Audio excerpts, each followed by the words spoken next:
In the quiet villages of rural China, there's a wedding that happens after death. No vows, no rings, no living groom, and sometimes no living bride. This is the story of the married dead. For over 2,000 years, a belief has haunted Chinese family life that dying unmarried is a kind of curse. A single soul with no spouse, no descendants to honor it, becomes a wandering ghost, restless, lonely, dangerous to the living. So families did something almost unthinkable. They arranged marriages for the dead. It's called Minghun ghost marriage, and it's exactly what it sounds like. When a son or daughter died before marrying, grieving parents would call on a matchmaker, the same kind who arranged marriages for the living. But this matchmaker had a very different job: finding a suitable dead spouse. Sometimes it meant marrying two deceased young people to each other, uniting their spirit tablets in a single ancestral shrine. And sometimes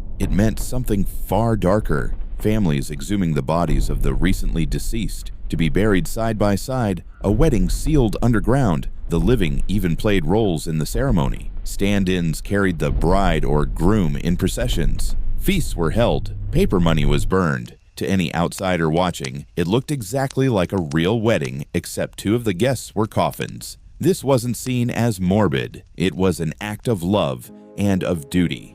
In a culture built on ancestor worship, an unmarried ghost was an unfinished soul. It couldn't be honored properly. It couldn't rest. By giving the dead a spouse, families completed them, securing their place in the family line and protecting the living from a haunting they genuinely feared. There was even a darker economy behind it. Grave robbers were known to steal the bodies of young unmarried women, specifically to sell as ghost brides, a practice so persistent that Chinese police still investigate corpse trafficking cases today. Officially, ghost marriage was banned generations ago. Unofficially, in pockets of rural China, it never really stopped. Even now, families quietly arrange these unions, proof that some traditions are stronger than the laws written to end them. Because in a culture where family lasts forever, death was never allowed to leave anyone standing alone.